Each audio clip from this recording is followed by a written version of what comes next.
बात national commission for hurt sentiments की हो रही है। आहत भावनाओं का एक राष्ट्रीय आयोग बना देना चाहिए, क्योंकि किसी की भी भावना किसी भी चीज पे आहत हो जाती है। तो भावनाएं आहत होने पे तो खैर हम लोग भी बड़ा मजाक करते हैं कि भाई हम तो कभी कभी स्टेज पे शो करते हैं तो भाई जितनी भावनाएं हैं बाहर चले जाए। हम तो ये बोलते हैं कि भावना नाम के लोग बाहर चले जाए, आहत ना हो। हालत ये हो गई है कि साहब कोई फिल्म आपको ना पसंद है, आप 15 लोग ले जाके हल्ला मचाने लगी, ये फिल्म पर रोक लग जाएगी। सो कबीर की सोच, नेहरूवियन आइडिया ऑफ इंडिया और फिर नाकोहस।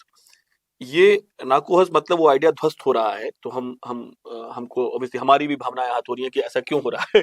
मैं एक क्लासरूम में लेक्चर दे रहा था, वहां मैंने पाब्लो नेरुदा की एक कविता उद्धृत कर दी। भाई उसमें 2-3 लड़कियां एकदम उखड़ गई। ये जो समाज बना भी इवेंचुअली तो सामाजिक एक, जैसे आपने कहा कि भाई मेरा देश आहत क्यों होने लग गया, अपने पे हंसने वाला था वो हंसना बंद क्यों कर दिया। पिछले यानी 2003 से लेके कहिए 15-16 के बीच में उन 10-12 सालों में ये आहत भावनाओं की राजनीति और इस सोच का इतना विस्तार हुआ कि दम घुटने लगा। बात बात में लोगों की भावनाएं आते हैं गैप से मजामी ख्याल में, काले शरीर खामा नवाए सरूर से।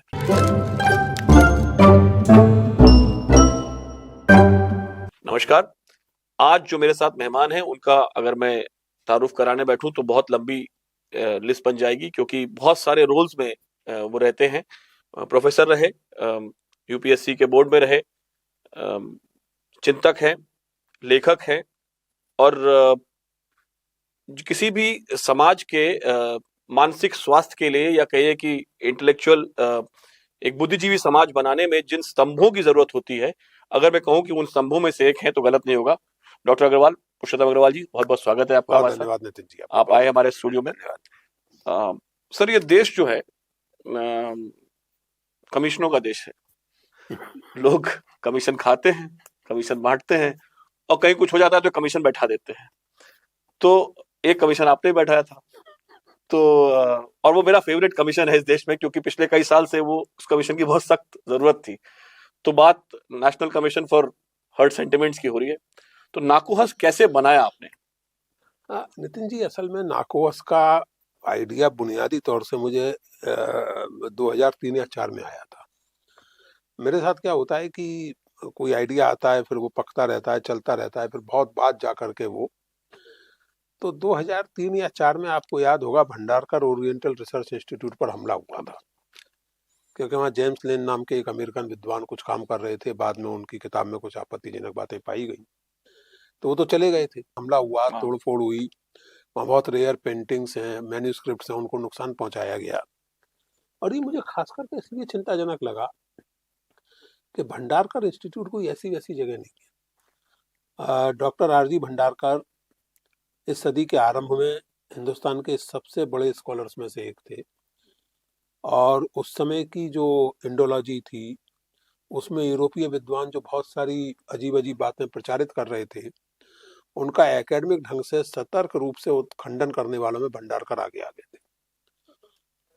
और उसी इंस्टीट्यूट में महाभारत का क्रिटिकल एडिशन तैयार हुआ था, जिस पर स्कॉलर्स की एक टीम ने 30-35 साल सैकड़ों पांडुलिपियों को कंसल्ट करके काम किया था। इस उत्पाद में उनमें से कुछ पांडुलिपियों को भी नुकसान पहुंचा। और उस समय राजनीतिक दलों की जो प्रतिक्रियाएं थी वो मुझे बहुत अजीब लगी, क्योंकि चूंकि वो ऐसा मामला था कि उसमें जो लोग इन्वॉल्व थे वो एक खास समुदाय के यानी ओबीसी समुदाय के थे, तो उनकी राजनीति सब करना चाहते थे और अभी भी करना चाहते हैं। तो उस पर कुछ ना बोल के, मैं ये नहीं कह रहा कि आप किसी राजनीति का समर्थन या विरोध करें, लेकिन इतना तो कहा जा सकता था कि भाई ये निंदाजनक है, गलत है, हमला गलत हुआ है। तो ये एक अजीब सा मुझे लगा। फिर इस तरह की और भी घटनाएं होती रहती हैं, वो उसके बाद भी हुई। तो मेरे मन में एक शरारत जैसी आई और वो मैंने जनसत्ता में एक लेख में लिख दी। उन दिनों मैं जनसत्ता में एक कॉलम लिखता था, तो मैंने लिख दिया कि भाई जो हालत हो गई है उसमें आहत भावनाओं का एक राष्ट्रीय आयोग बना देना चाहिए, क्योंकि किसी की भी भावना किसी भी चीज पे आहत हो जाती है। तो कल्पना ये थी कि अगर आहत भावना हो जाए किसी की तो उसका एक आयोग हो, जाके वो जाके शिकायत करे, फिर जो भी होना है। तो इस तरह से कुछ हंसी मजाक में बात कर दी। पिछले यानी 2003 से लेके कहिए 15-16 के बीच में उन 10-12 सालों में ये आहत भावनाओं की राजनीति और इस सोच का इतना विस्तार हुआ कि दम घुटने लगा। मुझे कई बार ही लगने लगा कि यार क्या यही समाज, यही देश जिसको एक लिबरल, एक डेमोक्रेटिक, एक सेल्फ कॉन्फिडेंट, अपने आप पे हंस सकना ये सेल्फ कॉन्फिडेंस का एक प्रमाण होता है, तो वो इस पे सिकुड़ता ही चला जा रहा है, वो कम से कम होता चला जा रहा है। बात बात में लोगों की भावनाएं आहत हैं और हालत ये हो गई है कि साहब कोई फिल्म आपको नापसंद है, आप 15 लोग ले जाके हल्ला मचाने लगी, ये फिल्म पर रोक लग जाएगी। कोई किताब आपको नापसंद है, केवल एक बयान दे दीजिए, लेखक कालिक फेंक देते हैं, कालिक फेंक दीजिए। जयपुर लिटरेचर फेस्टिवल में सलमान रुश्दी को आना था, नहीं आने दिया। घुमा फिरा के सरकार बहाने बनाती रही राजस्थान की, ये 2012 की बात है या कब की, नहीं आ पाए सलमान रुश्दी। सलमान रुश्दी के लेखन की तारीफ करना ना करना आपका मामला है, उनके विचारों से सहमत असहमत होना आपकी अधिकार है, लेकिन वो अपनी बात कहीं कह तक नहीं सकते, ये कैसे संभव होगा? तो ये चीजें जो थी, होते होते इनने एक मेरे दिमाग में एक अजीब तरह की फैंटेसी का रूप लेना शुरू किया, और जब वो रूप ले लिया तो फिर नावल मैंने 15-20 दिन में लिख दिया। हाँ। वो national commission of hurt sentiments, वो एक फैंटेसी है, 3 बुद्धिजीवी हैं, उनको पता ही नहीं है, लेकिन national commission of hurt sentiments बन चुका है, और उनको बुला के उनको दुरुस्त किया जाता है उसमें, और चेतावनी दी जाती है।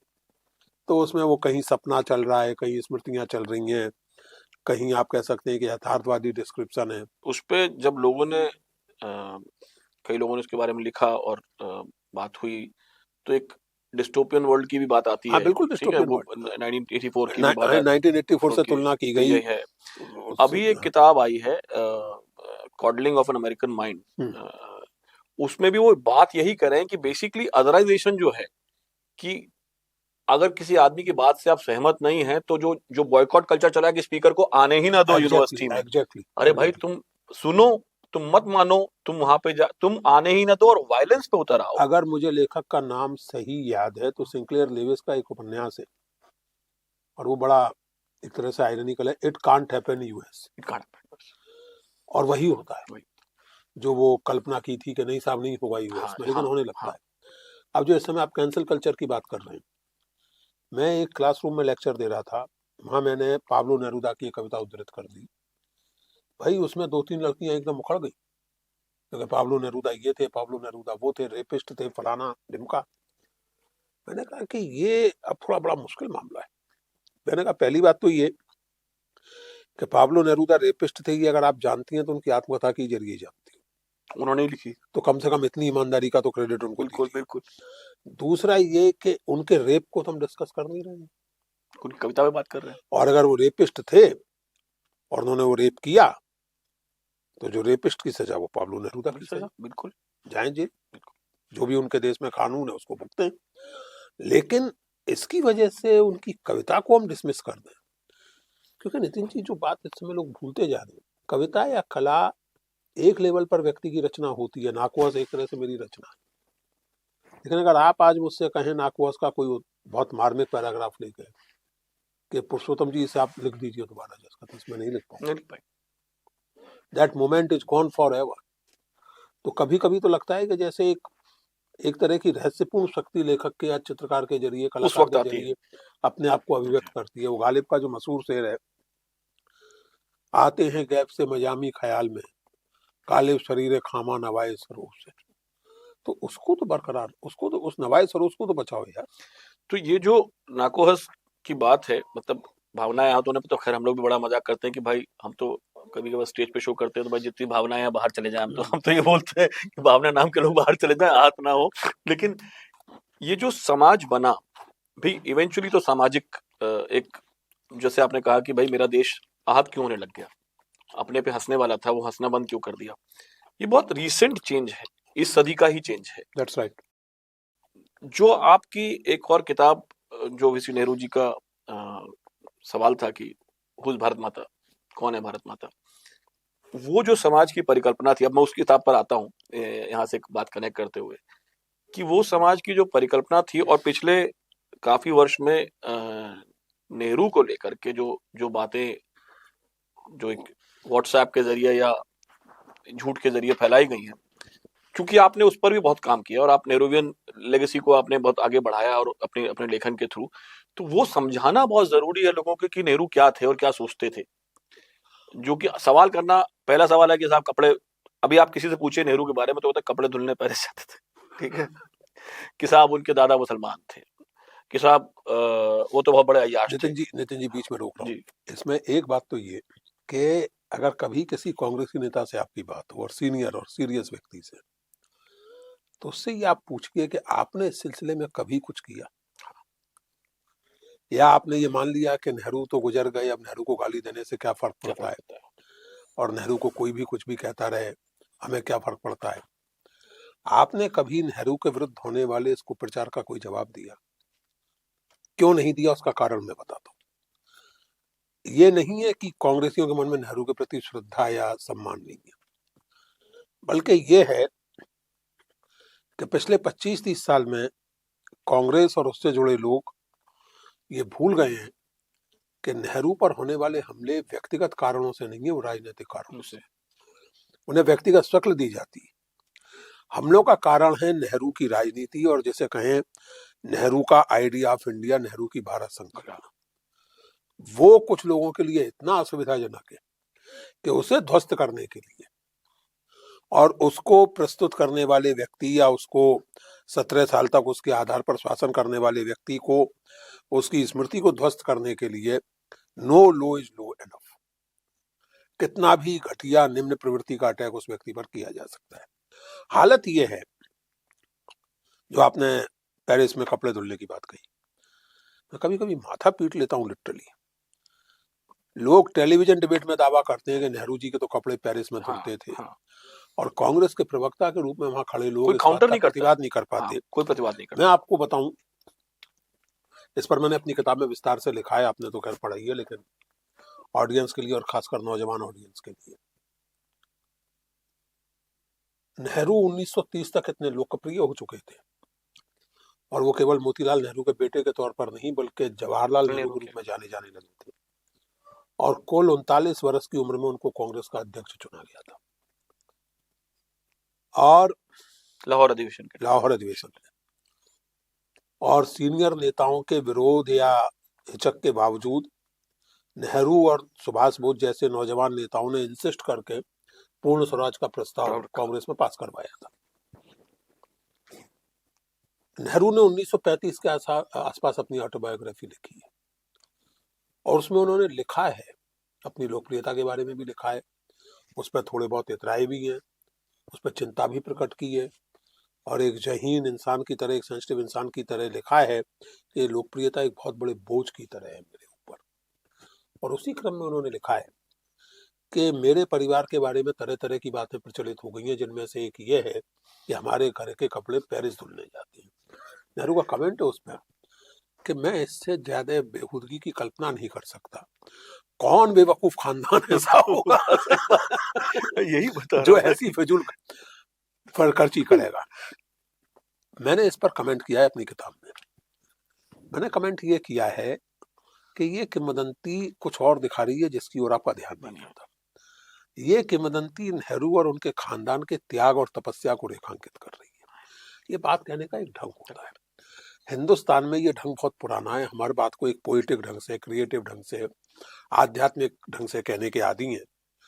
अब जैसे मान लीजिए कि मुझे आपकी प्रशंसा करनी है कि आप इतना बढ़िया काम है लखनऊ में बैठ के कर रहे हैं, तो मैं अपने अगर पारंपरिक ढंग से बात करूं तो मैं कह सकता हूं कि अरे भाई, आपका तो काम, आपका यश जो है त्रिलोक में व्याप्त है। अब आप कहें कि आपने कब स्वर्ग में सुना मेरे बारे में, क्योंकि त्रिलोक में तो एक स्वर्ग भी है। आप मुझे स्वर्गवासी कह रहे हैं, मेरी भावना हाथ हो जाएगी। तो ये नेहरू परिवार के त्याग को एप्रिशिएट करने का ढंग था लोगों का कि अरे भाई, इतना रईस खानदान था कि कपड़े उनके पेरिस में धुलने जाते थे, और फिर भी उन्होंने इतना त्याग किया कि सब छोड़ छाड़ के बाप बेटे जेल चले गए, माँ भी जेल चली गई, आदि आदि। हम उस कृतज्ञता के मेटाफर को देखिए। मैं एक चीज आपसे कहूं बंधु, कृतज्ञता सबसे बड़ा मानवीय रूप है, चाहे व्यक्तिगत जीवन में हो और चाहे सामाजिक जीवन में हो। नेहरू की नीतियों का लाख आप विरोध करें, और खूब करें, करना चाहिए आपको।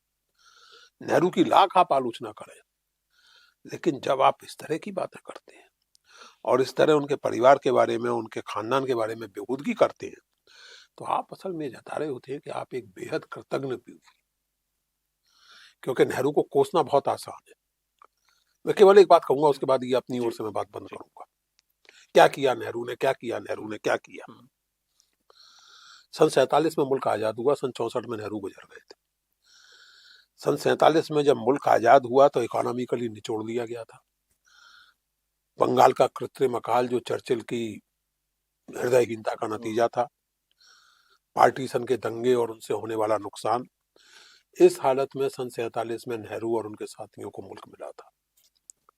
किसी भी समाज में जो जीवन आशा होती है, औसत आयु, वो एक तरह का होलिस्टिक इंडिकेटर मानी जाती है विकास का, ह्यूमन डेवलपमेंट इंडेक्स का। क्योंकि अगर आपके समाज में चिकित्सा व्यवस्था अच्छी होगी, मेडिकल फैसिलिटीज अवेलेबल होंगी, पढ़ाई लिखाई होगी, महामारियां नहीं होंगी, अकाल दुष्काल नहीं पड़ेंगे, तो एवरेज आयु, लाइफ एक्सपेक्टेंसी बढ़ेगी। नेहरू जब पीएम बने तो इस मुल्क में लाइफ एक्सपेक्टेंसी थी 31 ईयर्स, और जब मरे उस समय थी 48 ईयर्स। मैंने आज तक किसी कांग्रेसी के मुंह से ही तर्क नहीं सुना। 17 साल उन्होंने काम 17, किया, 17 साल एज उम्र बढ़ा दी। मतलब ये अनथिंकेबल Right. अचीवमेंट है। एंड विदाउट एनी तानाशाही, विदाउट एनी कर्ब, डेमोक्रेसी चलती रही, सरकार की आलोचना चलती रही, चुनाव चलते रहे। और ये केवल नेहरू की बात नहीं, बल्कि पूरे का पूरा जो एक आपका समाज था, उसका जज्बा था, जिसमें नेहरू थे और लोग थे। यूनिवर्सल फ्रेंचाइज, इट्स आप मतलब सोचिए, दुनिया भर से आगे सबसे पहले हमने दिया। आजादी के जब 50 साल हुए थे या क्या हुआ था, तो अटल बिहारी वाजपेयी ने लोकसभा में एक कमाल का व्याख्यान दिया, भाषण दिया था। उसमें बाकी चीजें अपनी जगह, उन्होंने एक बात कही थी कि मैं उन लोगों में से नहीं हूं जो ये कहें कि पिछले 50 साल में कुछ नहीं हुआ। ऐसा कहना, मैं अटल जी के अब शब्द दोहरा रहा हूं, शब्द से, ऐसा कहना देश के पुरुषार्थ का अपमान करना। तो 17 साल में इस देश ने नेहरू के नेतृत्व में इतना बड़ा तीर मारा, आप ये तो रिकॉग्नाइज करो। तो आपको लगता है कि सब चीजें हवा में हो गई? नहीं, ये बात सही है। और अभी चूंकि आपको जाना है कहीं, तो मैं आपकी तीसरी जो एक कनेक्टेड है थॉट्स से, आप कबीर पर जो आपने लिखा है और आप बात करते हैं, सो कबीर की सोच, नेहरूवियन आइडिया ऑफ इंडिया, और फिर नाकोहस। ये नाकोहस मतलब वो आइडिया ध्वस्त हो रहा है, तो हमको ऑब्वियसली हमारी भी भावनाएं हाथ हो रही हैं कि ऐसा क्यों हो रहा है राइट। पर अगर हम इनको क्लब करें, और अगर मैं आपसे कहूं कि भाई 5 चीजें समाज को, या अगर आप बताना चाहें कि स्वस्थ समाज के, क्योंकि समाज में जब दीमक लगती है सोच में, तो यही है, आदमी को कुंद कर दो, उसको राशन देते रहो कि जिंदा रहे, और वो दिमाग का प्रयोग ना करे। जो जो डिस्टोपियन वर्ल्ड की हम बात कर रहे हैं कि आप एंड यू बीइंग वॉच्ड, आपको हर समय देखा जा रहा है, आपकी चीजें एग्जैक्टली, ट्रैक हो रही हैं, आपका सब रिकॉर्ड पे जा रहा है। तो उस समाज के मानसिक स्वास्थ्य के लिए क्या जरूरी है, अगर 4 चीजें आपके मुंह से अगर मैं सुनना चाहूँ? बहुत कमाल का सवाल है, थैंक यू वेरी मच, बहुत अच्छा सवाल आपने पूछा है। और इसमें एक कसक भी है, क्योंकि मैं, जाहिर है कि वो मेरी हैसियत नहीं है, मेरी सामर्थ्य नहीं है कि वो सब मैं कर सकूं, लेकिन बतौर एक लेखक के और बतौर एक पब्लिक इंटेलेक्चुअल के, अपनी तमाम समस्याओं के बावजूद मैं कई जगह जाता हूँ, लिखता हूँ, लगातार भाषण देता हूँ। और अब तो मैं सोच रहा हूँ कि आप लोगों की तरह एक रेगुलर नहीं, बहुत पॉडकास्ट जरूरी, जैसा शुरू करूँ कि बिल्कुल हर बहुत 10-15 जरूरी दिन बाद बात करूँ। जी।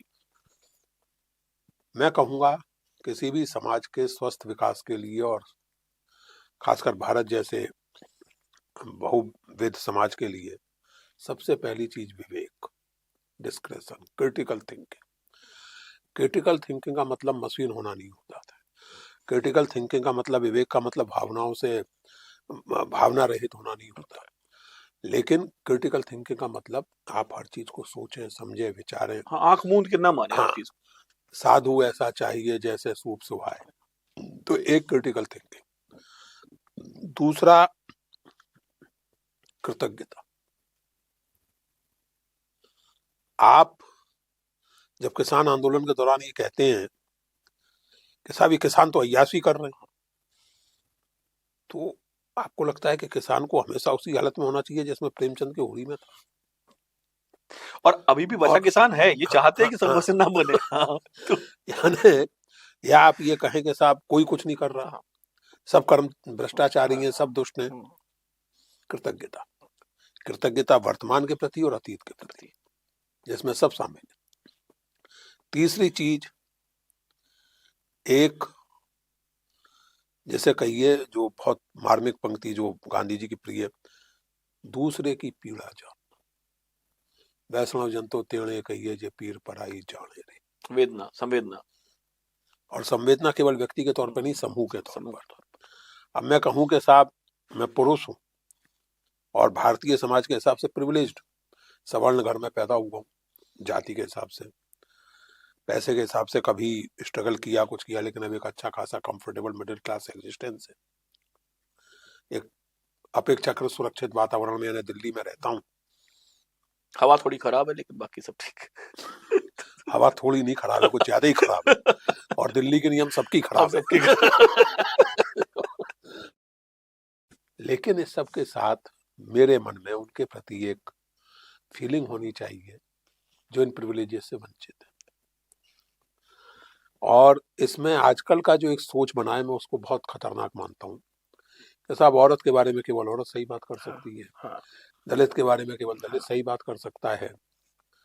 तो एक बार एक सज्जन ने मुझसे किसी मीटिंग में ये सवाल पूछ लिया था, तो मैंने उनसे कहा था कि देखिए इस हिसाब से मैं तो बहुत गड़बड़ आदमी, मैं फिलिस्तीनी नहीं हूँ, फिलिस्तीनियों के बारे में बात चिंतित कर रहता लेता हूँ। हूँ, मैं मुसलमान नहीं हूँ, मुसलमानों को लेकर चिंतित रहता हूँ, दलित नहीं हूँ, दलितों को लेकर परेशान रहता हूँ, औरत नहीं हूँ, औरतों को लेकर परेशान रहता हूँ, क्योंकि मैं तो इनमें से कोई ऑथेंटिक कर ही नहीं सकता। और ये कोई जरूरी नहीं है कि जो बात इनमें से किसी सेगमेंट के बारे में मुझे सूझे वो बाई डेफिनेशन गलत हो, और किसी स्त्री स्ट्रोक दलित स्ट्रोक अल्पसंख्यक को सूझे वो बाई डेफिनेशन सही हो, कोई जरूरी नहीं है। चौथी और सबसे महत्वपूर्ण चीज बनती, सेंस ऑफ ह्यूमर। हाँ, ये बहुत जरूरी है। सेंस ऑफ ह्यूमर आता है आत्मविश्वास से। अब जैसे मैं कई जगह कहता हूँ, जैसे एक, अब मैं आपको किस्सा सुनाऊं, एक यूनिवर्सिटी में मैं बोल रहा था, तो वो दो सवाल वहाँ उसी जगह हुए, और मुझे लगता है कि उन सवालों के जवाब में जो मैंने कहा वो अपनी जगह, लेकिन महत्वपूर्ण चीज कुछ और है जिसकी ओर मैं इशारा कर रहा हूँ। अगर साहब देखिए जो कुछ आपने कहा वो ठीक है, लेकिन कोई ऐसी बात कही जाए जो हमारे अकीदे के खिलाफ हो, हमारे विश्वास के खिलाफ हो, तो दिल को तो चोट लगती है। मैंने कहा बिल्कुल सही बात है, दिल को चोट लगती है। मैंने कहा लेकिन अल्लाह मियाँ ने दिल से 6 इंच ऊपर कुछ दिया है उसको भी कभी कभार उसका भी इस्तेमाल कर लेना चाहिए। तो इसी तरह एक जगह किसी ने मुझे चुनौती दी कि साहब आपकी भी तो भावनाएं किसी से जुड़ी हुई। मैंने कहा बहुत लोगों से जुड़ी, अगर आप परिवार की बात छोड़ दें तो उस तरह व्यापक स्तर पर देखें तो गांधी हैं, नेहरू हैं, बहुत सारे लोग हैं जिनसे मेरी भावना जुड़ी हुई है सोच विचार के लेवल पर, लेखकों में। तो इनमें से मैं किसी को गाली दूं तो आपको कैसा लगेगा? मैंने कहा मुझे कुछ नहीं लगेगा, केवल ये सिद्ध होगा कि आप मूर्ख हैं। मुझे क्या लगना है आप गांधी नेहरू को या विवेकानंद को या फॉर द मैटर किसी को गाली देंगे, तो मुझे क्या लगना है? सही बात। आप दीजिए। मैंने कहा उससे केवल ये सिद्ध होगा कि आप मूर्ख हैं, मुझे कोई फर्क नहीं पड़ता। तो इसमें जो मेरे उत्तर थे वो अपनी जगह, लेकिन मुझे जो प्रसन्नता होती है इन घटनाओं को याद करके, हॉल में जो ठाके गूंजते हैं, मैं इसको बहुत खतरनाक मानता हूँ नितिन जी, कि हमारा सेंस ऑफ ह्यूमर खत्म होता जा रहा है। मुझे बहुत दुख होता है जब मैं लोगों को हमेशा गुस्से में, खासकर सोशल मीडिया पर देखता और हूँ। वो मैं आपकी बात वो गुस्सा, वहीं से नाकुहस का जन्म है। एग्जैक्टली वहीं से नाकुहस का जन्म है कि भाई आपको हर चीज में बुरा क्यों लग जा रहा है? हर चीज में बुरा लग जा रहा है, हर चीज में आप गुस्सा हैं, गुस्सा है हिंसा पर उतारू हैं, और अदराइजेशन है ना कि अदराइजेशन। असंदम कि अब वो हाँ और व्हाट अबाउटरी है कि ये नहीं तो फिर हमारे बारे में ऐसा क्यों नहीं, ऐसा व्हाट अबाउट। अब साहब आपकी भावनाओं को हम आहत करें हाँ, तो मैंने कहा कर दो भाई। मैंने कहा बस एक ही निवेदन है कि शरीर को छोड़ देना, हाँ, भावना को खूब आहत कर लो यार, कर लो। शरीर मतलब अस्पताल केस मत बना देना, हाँ, बस वो इतना मुश्किल इतना हो जाएगा। निवेदन है, वो भी क्या निवेदन ही है, आप उतारू हो ही जाओगे तो मैं तो क्या कर लेंगे, सही बात। तो आपने जो कहा तो मैं कहूंगा विवेक, कृतज्ञता, संवेदनशीलता और एक सेंस ऑफ ह्यूमर, विट, ये चारों चीजें आप ध्यान दें हमारे समाज में डेलिबरेटली धीरे धीरे खत्म की गई है। आज जिस कार्यक्रम में हम लोग थे उसमें एक सज्जन ने बहुत अच्छी बात कही कि सुमन के सत्र में, कि भाई ये टेलीविजन वाले इतना चिल्लाते क्यों? मतलब टेलीविजन 20-25 साल पहले मैं भी खूब जाता था टेलीविजन पर, थोड़ा जोर से उस तरह बात होती थी, चुटकुले होते थे, तीखी बातें होती थी। आज स्थिति ये है कि कार्यक्रम की सफलता इसमें मानी जाती है कि माँ बहन हो जाए हाथापाई हो। हाँ, मैंने बहुत सारे लोगों से बहसें की हैं और डिबेट्स की हैं, और जिनमें घोषित रूप से जिनके और मेरे मत नहीं मिलते थे, सेंस ऑफ ह्यूमर बना रहता था। व्यंग्य किया आपने, जवाब व्यंग्य से दे दिया, कटाक्ष से दे दिया। तो हालत ये हो गई है कि मेरे पुत्र पुत्री मुझे रोकते हैं। सोशल मीडिया पे कभी कुछ लिख देता हूँ तो तुरंत, पापा तुम समझते नहीं हो, आजकल ये सब लिखने का जमाना चल रहा है, ट्रोलिंग शुरू हो जाएगी और ट्रोलिंग शुरू हो जाएगी, लोग कुछ का कुछ समझ नहीं। मैंने जैसे एक बार कुछ लिख दिया कि मैं ऐसा मानता हूँ, मैंने लिख दिया मजाक करते हुए कि अरे भाई देखिए, बर्थडे केक काटने वाले नहीं जानते हैं कि इसका आविष्कार वैदिक काल में हुआ था। तो मैंने कुछ तो भी अपने व्युत्पत्ति वगैरह बना के लिख दिया मजे मजे में। अरे भाई, बहुत सारे प्रगतिशील मित्रों को लगा कि ये तो गया, इसका तो विचलन हो गया, अब ये भी ऐसी बातें कर रहे हैं। तो वो ह्यूमर ही नहीं है। तब मेरे बेटे ने कहा कि पापा यही मैं समझाना चाहता था कि अब इतना फ्लैट दिमाग हो चुका है कि कोई सरकाज़म नहीं समझेगा, कोई कटाक्ष नहीं समझेगा। भाई साहब, नतीजा उसका ही निकला है कि मेरा सोशल मीडिया, मतलब मेरा वन वे ट्रैफिक हो गया, मैं केवल पढ़ता हूँ। क्या करें, देखना लगभग बंद कर दिया मैंने सोशल मीडिया। वो बात आपकी सही है कि घूम फिर के अगर आप हर चीज में अगर आप बुरा मानने लगेंगे, अब समय नहीं है क्योंकि आपको जाना है, वरना बहुत लंबी बात करने का मन था। मुझे भी बहुत अच्छा लगता नितिन, और ये हम लोग तय कर लें, दिस इज समथिंग जो मैं आमतौर से किसी से कहता नहीं। आपसे मैं जूम पर भी बात करने में बहुत मैं करूंगा आपके संग बात डेफिनेटली। और कभी आप दिल्ली आए तो मुलाकात हो, या मैं लखनऊ आऊं। नहीं, मैं आपसे संपर्क करूंगा। भगवान करे बार बार लखनऊ आने का मौका मिले, क्योंकि आपसे बात करके बहुत आनंद आया, और वरना जूम पे तो हम लोग बात करेंगे। मैं करूंगा। I would love to talk to you. तो डॉक्टर अग्रवाल की बात भाई 4 चीजें हैं कि विवेक, थोड़ा बुद्धि का दिल से ऊपर दिमाग का प्रयोग करें, ठीक है, संवेदनशील हो जाएं, दूसरे का दुख दर्द समझें, हमेशा लड़ने को तैयार न रहे, थोड़ा सा कृतज्ञ हो, कृतज्ञ हो अपने प्रति, समाज के प्रति और अपने अतीत के प्रति, अपने पुरखों के प्रति। वो लोग बेवकूफ नहीं थे, उन्होंने बहुत कुछ किया है आपको यहाँ पहुंचाने के लिए। और थोड़ा सा अपने पे हंसना सीखें, हर बात को लेके बुरा ना माने, हर बात को लेके कॉन्स्टिपेटेड लुक लेके मुस्कान के न बैठे, तो शायद हम एक स्वस्थ समाज का वापस निर्माण कर सकेंगे। बहुत बहुत धन्यवाद सर, आप आए हमारे साथ बात करके बहुत अच्छा लगा।